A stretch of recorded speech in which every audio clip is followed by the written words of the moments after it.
오늘 우리가 다니엘서 4장을 함께 읽었습니다. 여러분들 교회 행복 보시면 거기 성도는 세상의 안내 표지판이다 이렇게 돼 있죠. 그리고 한 페이지의 내용이 있습니다. 이 분량이 한번 정리를 하니 우리가 효와 행복을 같이 읽을 겁니다. 효와 행복 책자가 없으신 분들은 귀 기울여 들어주시고, 또 있는 분들은 찬찬히 읽어주시면 또 없는 분들도 그 내용을 알아들을 수 있습니다. 효와 행복 표신대로 같이 읽겠습니다. 시작. 절대 진리를 부인하고 자신이 좋은 대로 행하는 지금의 세대는 가히 혼돈의 세대라 할 수 있다. 이러한 때에 성도는 어떻게 살아야 할까? 우리는 본장을 통해 세상을 향한 안내 표지판의 책임이 성도에게 있음을 깨닫게 된다. 바벨론의 느부갓네살 왕은 새로운 꿈에 대한 해몽을 다니엘에게 요청한다.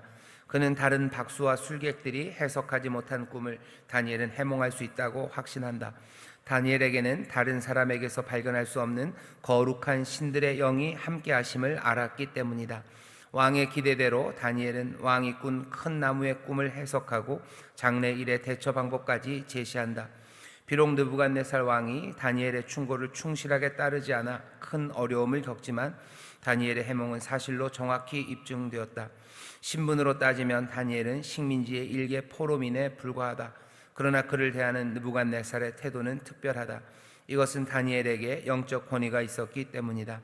다니엘의 영적 권위는 경건한 삶과 성령 충만함에서 나온 것이다. 다니엘이 영적인 권위를 가지고 미래에 대한 바른 지침을 제공했던 것처럼 성도는 세상 사람들의 바른 가치 선택을 하도록 돕고, 때로는 잘못을 지적하는 안내자의 책임을 다해야 한다. 세상 권세를 가진 사람에게 바른 방향을 제시하는 것은 쉽지 않다. 그들은 막강한 권력을 갖고 있기 때문이다. 그러나 세상의 권세가 하나님의 통치 아래 있다는 사실을 진정으로 믿는다면 우리는 보다 담대할 수 있다. 영적인 권위는 저절로 나오지 않는다.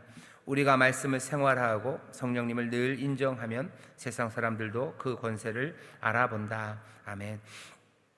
오늘 효와 행복 제목이 그렇게 되어 있습니다. 성도는 세상의 안내 표지판이죠. 여기 다니엘이 그 본을 보여줍니다. 그러니 오늘은 다니엘 이야기를 좀 할 겁니다. 다니엘 이야기를 할 거고, 또 다니엘 이야기를 하려니 느부갓네살 이야기를 해야 될 거고, 그러니 또 하나님 이야기를 해야 됩니다. 오늘 아까 말씀드린 것처럼 느부갓네살의 이야기는 여기서 끝나고요, 5장서부터는 다른 왕들이 나오고, 또 여전히 다니엘은 거기서 활약을 하고, 또 하나님은 다니엘을 통해서 하나님의 뜻을 전합니다. 오늘 다니엘 4장도 마찬가지죠. 느부갓네살 왕, 그리고 다니엘, 그리고 하나님의 뜻, 그것이 우리에게 전해지는데, 오늘 우리에게 주는 첫 번째 교훈은 느부갓네살에게서 배울 수 있습니다. 느부갓네살을 보면요, 그냥 딱 보여요. 이 사람은 지금 교만합니다. 교만한 마음이 거기에 있습니다. 이 사람이 하는 말을 들어보시죠. 30절 보면 나 왕이 말하여 가로되 이 큰 바벨론은 내가 능력과 권세로 건설하여 나의 도성을 삼고 이것으로 내 위엄의 영광을 나타낸 것이 아니냐라고 말하는 게 30절입니다. 꿈 해몽을 이미 들었죠. 꿈 해몽을 이미 들었고, 또 다니엘의 간언을 이 사람이 들었습니다. 그럼에도 불구하고 아마 한 12달 정도 참은 것 같아요. 하지만 12달 정도가 지나고 나서 이 왕이 말합니다. 왕이 말하는 곳은 궁지붕이에요. 29절입니다. 12달이 지난 후에 내가 바벨론군 지붕에서 거닐세. 높은 곳에 올라가면 높은 마음이 듭니다. 바벨론의 왕 느부갓네살이 자기의 궁 지붕 높은 곳에 올라가니 자기가 만든 그 도시가 보여요. 전에는 이렇지 않았습니다. 하지만 자기의 능력과 그리고 자기가 가진 지혜로 여기 있는 이 도시가 세워졌다고 느부갓네살이 마음이 뻐근할 정도로 좋았죠. 그리고서는 입에서 말이 나옵니다. 31절 보면 이 말이 오히려 나 왕의 앞에 있을 때, 아직 그 말이 채 끝나기도 전에 다니엘이 경고하고 또 꿈이 보였던 것처럼 이 느부갓네살에게는 하나님의 심판이 임합니다. 오늘 본문을 보면 느부갓네살 이 사람을 보면서 우리가 배워야 되는 거 하나죠. 교만함에 관한 이야기입니다. 느부갓네살은 능력이 없는 사람이 아닙니다. 아무것도 없으면서도 교만한 사람들이 가끔 있지만 정말 위험한 건 능력 있는 사람들이에요. 정말로 뭔가 좀 잘난 사람들, 뭔가를 이루어내는 사람들, 그런 사람들이 교만한 그 일에 빠지기가 쉽습니다. 이 일은 뭐 가차가 없어요. 이거는 믿는 사람이건 믿지 않는 사람이건 마찬가지입니다. 믿지 않는 사람만 교만한 건 아니에요. 예수의 사람, 그리고 신앙을 가진 사람도 교만한 모습을 보일 때가 많습니다. 특별히 주를 위한 일들, 그리고 주의 사역에 힘쓰는 가운데 뭔가가 이루어졌을 때 더더군다나 그렇습니다. 겸손해야 될 이유가 없는 것 같아요. 뜻도 좋고 우리는 주님을 따르고 있고, 또 주님을 따르고 있는데 있는 이 모든 능력도 몽땅 다 주님이 주신 거예요. 그러니 거룩하고 좋은 것만 가득합니다. 그러면 겸손해야 될 텐데 그러지 못한 경우들이 있죠. 교만하고 높은 마음들, 그 마음들을 갖게 됩니다. 우리 주변에서도 그런 일들을 가끔 보고요. 그리고 또 요즘은 코로나로 인해서 한국 교회에 대한 교만, 그것들을 하나님이 치시는 것 아니냐라고 우리가 깨닫는 그런 시간들입니다. 우리가 뭔가를 이뤄놓은 것 같고 하나님의 일을 하는 것 같고 우리의 동기가 좋기 때문에 우리가 마음껏 교만하고 높아져도 된다고 생각하는 것, 이것을 우리가 이루었다고 생각하는 것, 그건 굉장히 위험합니다. 느부갓네살이 맞은 건 다른 것 아니에요. 내가 만들었다는 거죠. 내 능력이, 그리고 내 뜻이 이것을 만들었다고, 이것들을 이루었다고, 그 영광과 위엄이 나에게 있다고 말하는 모든 시도들, 그 시도들에 대해서 하나님이 지금 꺾으시는 그 이야기입니다. 제국을 만든 사람들이 여기 그렇게 많지 않죠. 하지만 하물며 제국을 만들었던 이 느부갓네살의 이 출중함도 하나님 보시기엔 아무것도 아닙니다. 다니엘서 4장이 계속해서 얘기하는 거예요. 하나님이 다스리시죠. 하나님만이 높으시고 하나님이 다스리시고 하나님이 주관하시는 거지 네가 만드는 건 없는 건데, 사람들은 자기가 만들었다고 교만한 마음을 품습니다. 느부갓네살은 교만에 더해서요, 한 가지 또 깨달아야 되는 게 있습니다. 느부갓네살의 3장에 보면 하나님만 한 신은 없다고 고백을 합니다. 이같이 사람을 구원할 다른 신은 없다라고 이미 한번 고백을 3장 29절에서 그 풀물불에 들어갔던 세 친구의 사건을 통해서 배워요. 하나님만이 위대해요. 그런데 4장에서 느부갓네살이 다시 배우게 되는 건 하나님은 위대하십니다. 하지만 그 하나님이 이제는 땅을 다스리신다는 것, 그것을 배워갑니다. 계속해서 반복되는 똑같은 구절이 17절, 25절, 32절에 나옵니다. 17절에 보면 이렇게 돼 있죠. 지극히 높으신 자가 인간 나라를 다스리며, 이렇게 돼 있어요. 25절에 보면 또 똑같은 말이 나옵니다.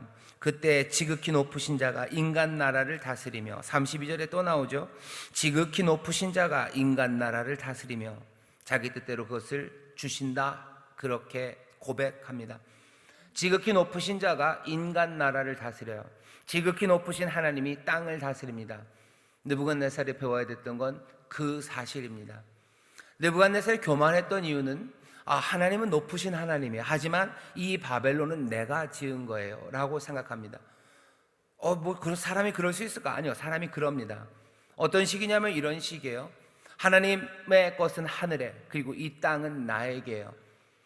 잘난 사람들은 어떻게 하냐면 하나님은 하늘의 것을 잘 하셔요. 이 땅은 내가 알아서 하겠다는 거죠. 내가 알아서 할 테니, 내가 알아서 할 테니, 그냥 하늘의 것은 하늘에, 땅의 것은 땅이에요. 사람들이 그렇게 얘기합니다. 목사님들은 그냥 강단에서 설교만 하면 돼요. 영적인 문제 그것 얘기하면 돼요. 그리고 하늘의 것은 하늘에서, 그냥 하늘 잘 따뜻하게 덮여 놓으시면 우리가 나중에 하늘나라 갔을 때 따뜻한 방에 있도록 하늘에서 일을 하시라고, 땅은 그냥 두시라고 얘기합니다. 내 마음대로 하겠다는 거죠. 그리고 어떤 슬픔의 사람들은 이런 거죠. 하늘은 하늘에서 하나님이, 하지만 땅은 하나님이 다스리지 않아요. 이 땅에서는 아무것도 좋은 것 이루어질 수도 없어요. 그러니 그냥 이 땅에서 우리가 알아서 버틸게요. 슬픔으로 버틸게요. 아니면 그냥 눈물로 버틸게요. 잘난 사람들은 하늘에 우리 갈 거니 걱정하지 마시고, 하나님이 잘나고 높으신 분 맞고, 하지만 이 땅은 우리에게 남겨놓은 것이니 우리가 알아서 내 유익을 위해서 내가 할 수 있는 모든 능력으로 내가 알아서 운영하겠다고 생각합니다. 느부갓네살이 가진 생각의 실수, 그리고 하나님이 돌려놓으시려고 하는 뜻은 그 뜻이에요. 하나님이 지극히 높으십니다. 하지만 지극히 높으신 자가 어떻게 하신다고요? 땅을 다스리십니다. 느부갓네살은 이걸 몰라요. 그리고 또 꽤나 많은 사람들이 이걸 모릅니다. 삶이 무너진 사람들, 슬픈 사람들, 내가 봐도, 아니 남이 봐도 부족하다고 생각하시는 분들, 그분들 가운데도, 그런 성도들 가운데도 지극히 높으신 자가 땅을 다스린다는 생각을 갖지 못하신 분들이 있어요. 지극히 높으신 자는 하늘에 계셔요. 그리고 이 땅은 그냥 슬픔의 땅이라고 생각합니다. 그러니 그냥 여기서 아무 변화도 일어나지 않을 거라고 생각해요. 아무것도 뒤집어지지 않아요. 은혜는 하늘에 있지, 은혜는 땅에 있지 않다고 생각하는 사람들. 반대로 잘난 사람들은 하나님의 은혜, 영광은 하늘에, 이 땅은 우리가 내 마음대로, 내 뜻대로, 내가 하고 싶은 대로, 내 폭력으로, 내 지혜로, 내 능력으로 여기에서 내가 운영하겠다고 생각하는 사람들이 있습니다. 다니엘서 4장이 느부갓네살을 치시는 일을 통해서 우리에게 보여주는 가장 분명한 사실은 지극히 높으신 자가 땅을 다스리십니다. 이 땅을 다스리는 이가 지극히 높으신 여호와 하나님, 은혜의 주님이시니 사람들은 소망을 가질 수 있어요. 그리고 또 사람들은 마음을 겸손히 해서 그 앞에 무릎을 꿇어야 되는 겁니다. 겸손하게 마음이 뭐죠? 사그라지는 것들과 또 마음을 일으키는 일들이 동시에 일어납니다. 왜? 지극히 높으신 자가 세상을 다스리기 때문이에요. 내가 한없이 작아질 때도 기억하십시오. 그리고 내가 능력이 있을 때도 기억하세요. 지극히 높으신 자가 이 땅을 다스리는 줄 믿습니다. 지극히 높으신 자가 다스린다는 것 느부갓네살이 깨닫습니다. 깨닫는 그 과정이 좀 슬프죠. 스스로 알아서 겸손하게, 지극히 높으신 자가 땅을 다스리시니 잘난 사람들은 겸손해야 되고, 지극히 높으신 자가 땅을 다스리니 못난 사람들 소망을 가져야 되는데 느부갓네살은 이걸 못해요. 못할 때는 어떻게 하십니까? 하나님이 그냥 흘러가게 하진 않으셔요. 하나님은 겸손을 가르치십니다. 수치를 통해서 가르치셔요. 그냥 자기가 알아서 겸손하면 제일 좋아요. 하나님이 보이시는 것, 꿈을 보이시고 해석을 통하고 설명을 통해서 이렇다라고 말할 때 알아들으면 되는데, 그것 알아듣지 못하면 여기 느부갓네살처럼 그냥 거의 수치, 부끄러움을 통해서 겸손을 배우게 합니다. 교회 얘기를 조금 했는데요, 아마 여러 가지 수치스러운 일들, 그리고 부끄러운 일들, 가슴 아픈 일들을 통해서 겸손을 배우게 하시는 일이 우리 주변에도 보입니다. 요즘 바이러스 때문에 예배를 멈추는 일들, 또 바이러스로 인해서 여러 가지 갈등 상황에서 또 안 좋은 교회의 모습들, 때로는 이상한 이단의 모습들, 이단을 어떻게 해결하지 못했던 우리 안의 슬픔들, 이 모든 부끄러움들이 우리로 하여금 하나님께서 땅을 다스리시는데 우리가 겸손하지 못하고, 하나님이 땅을 다스리는데 우리가 하나님 앞에 소망을 두지 못했음, 그것들을 드러내시는 시간이라고 생각합니다. 우리의 삶도 마찬가지죠. 교회뿐만 아니라 가정도 마찬가지고 한 개인도 마찬가지예요. 지극히 높으신 자가 땅을 다스리십니다. 겸손히 지극히 높으신 자가 땅을 다스리시니 그 은혜에 대한 소망으로 그렇게 우리의 마음이 다시 되돌려져야 될 줄 믿습니다. 그 다음 이야기는 당연히 다니엘 얘기죠.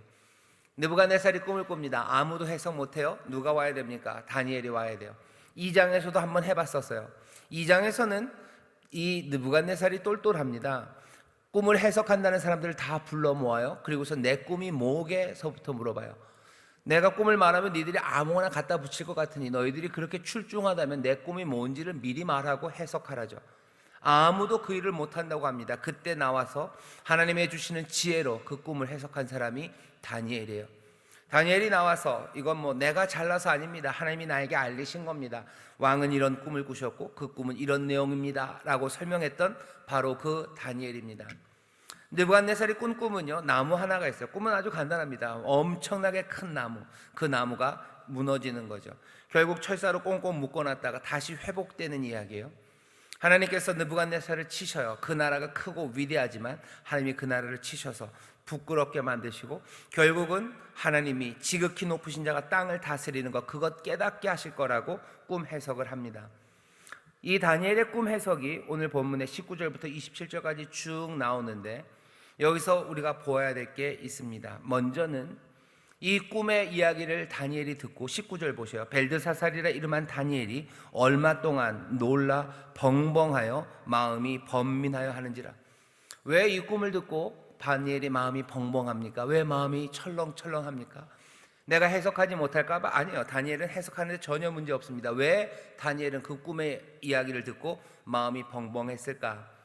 19절 그리고 이어지는 말들은 이렇게 얘기하죠. 왕이 얘기하라고 괜찮다고 얘기하라고. 벨드사살이 대답합니다. 내 주여, 그 꿈을 왕이 미워하는 자에게 응하기를, 이 해석이 왕의 대적에게 응하기를. 이건 왕에게 그렇게 좋은 이야기는 아닙니다요. 왕에게 좋은 이야기 아닙니다. 왕의 적들에게나 응하고 왕의 적들에게나 이루어졌으면 하는 좋지 않은 이야기래요. 느부갓네살에게 좋지 않은 이야기입니다. 그 이야기를 다니엘을 어떻게 생각해요? 마음이 벙벙하게 생각해요.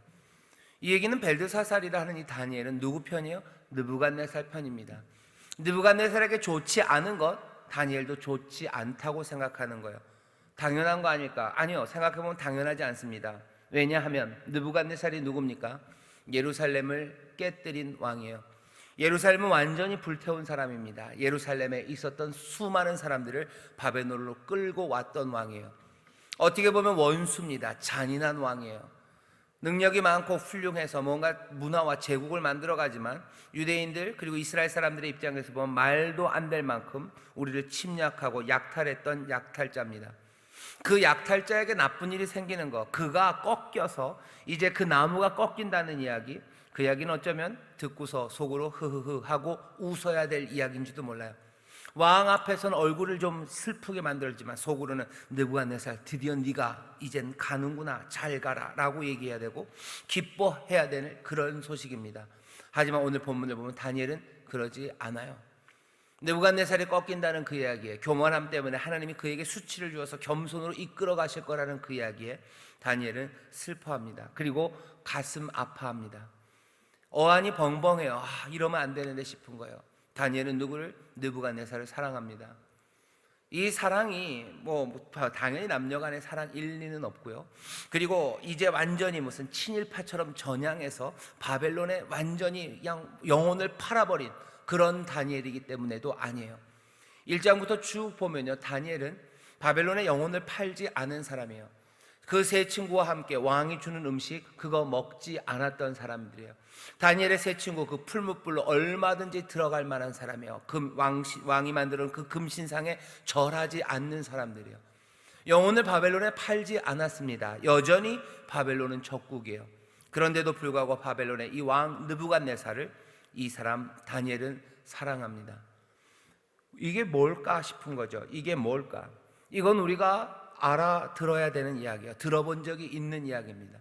예수님께서 뭐라고 얘기하시죠? 원수를 사랑하랍니다. 네 원수를 위해서 축복하며 기도하래요.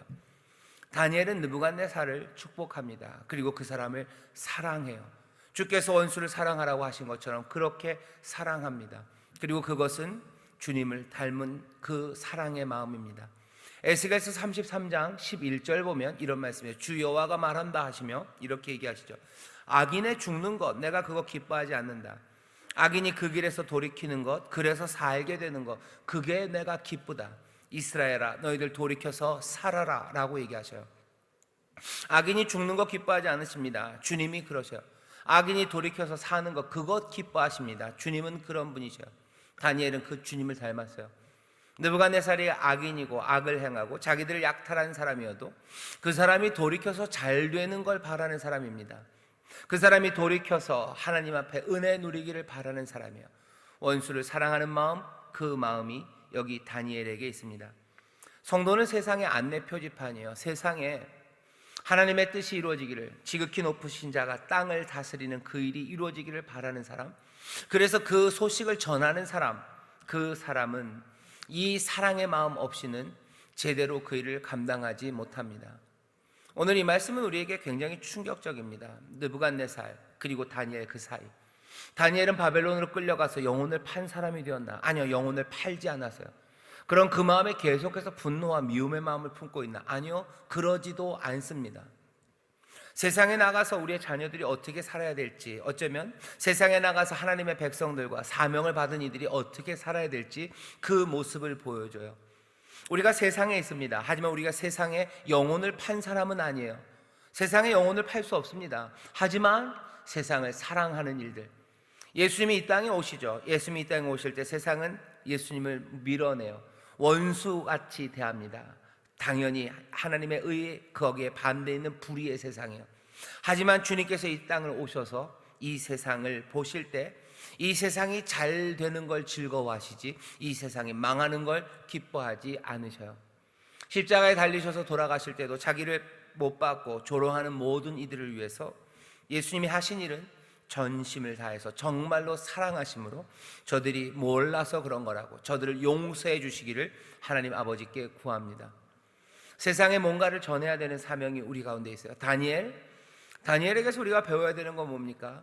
이 땅을 살아가며 사랑하지만, 세상을 사랑하지만, 또 세상을 대적하지만 사랑하는 그 삶의 방식이에요.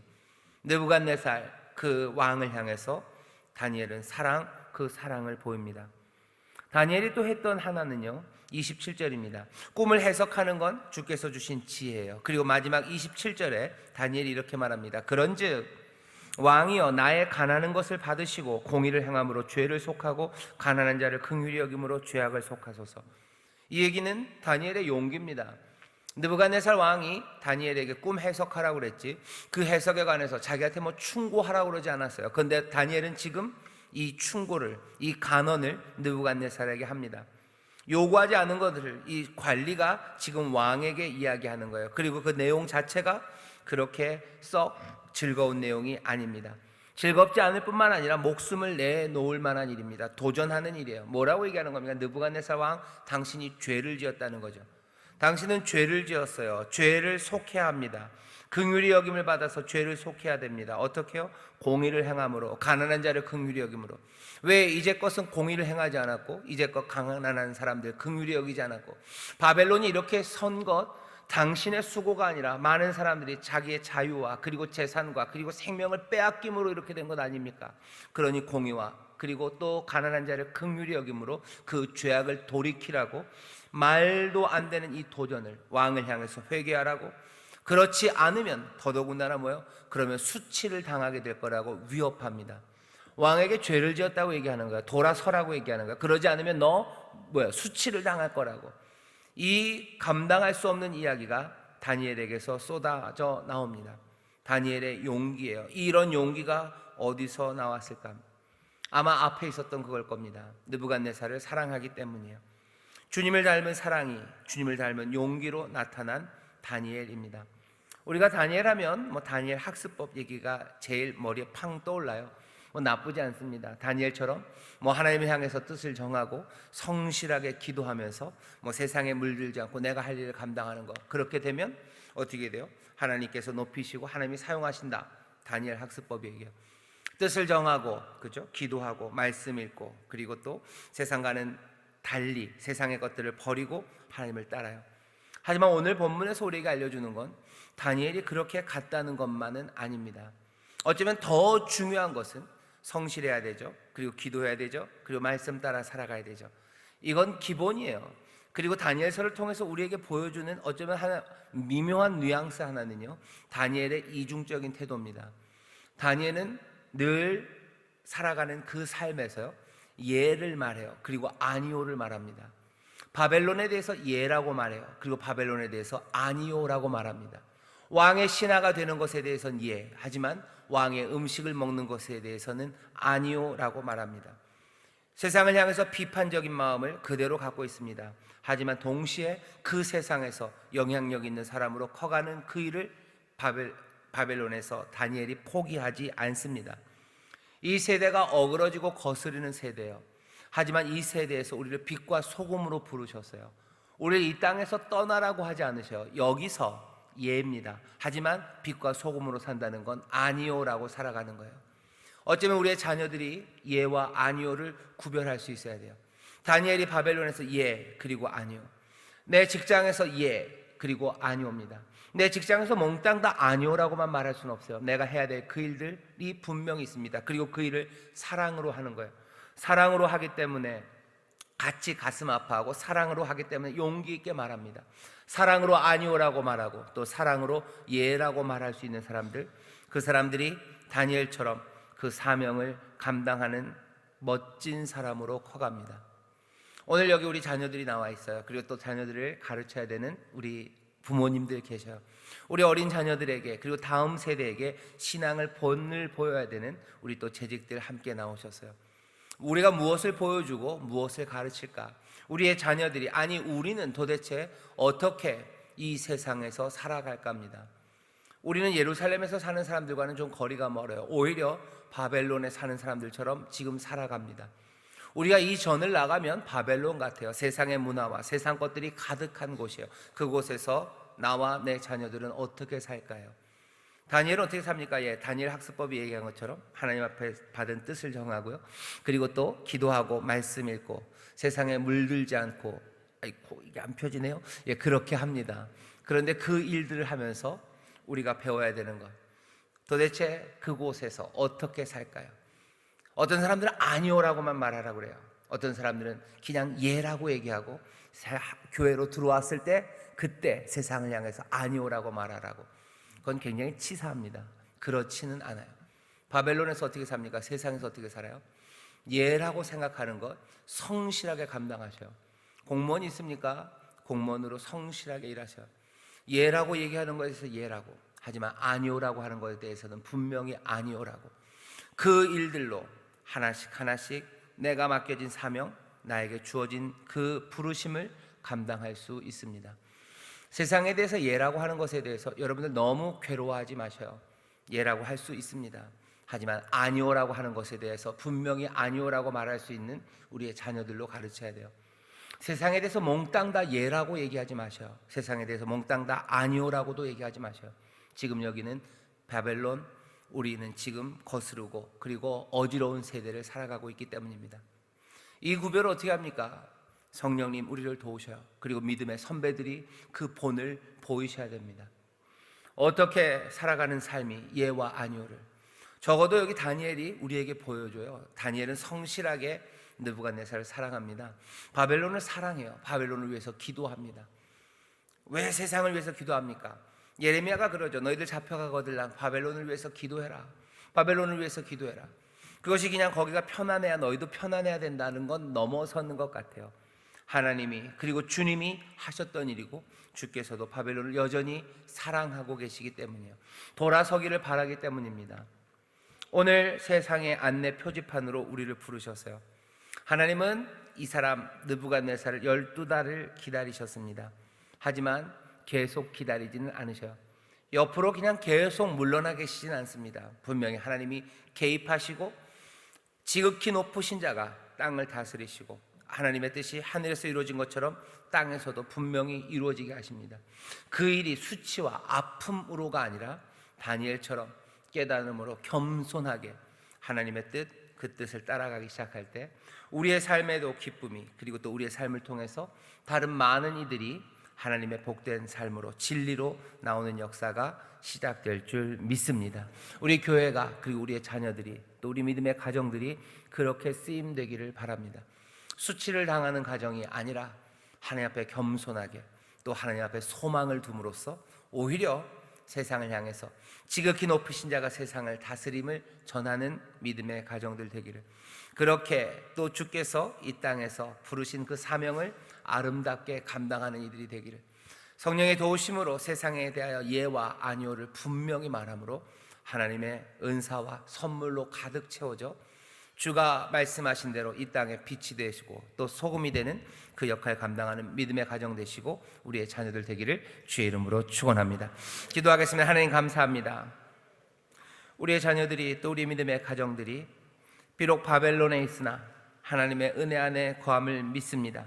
주여, 어찌 살아야 될지 성령님 우리를 지혜로 인도하여 주셔서 정말로 세상을 사랑함으로 예라고 말할 것들과 또한 세상을 향하여 아니하라고 말할 것들을 분명히 구별해내는, 그래서 하나님의 뜻을 이루어가는, 그래서 가슴 벅차고 복된 삶을 살아가는 우리 모두가 되게 하여 주시옵소서.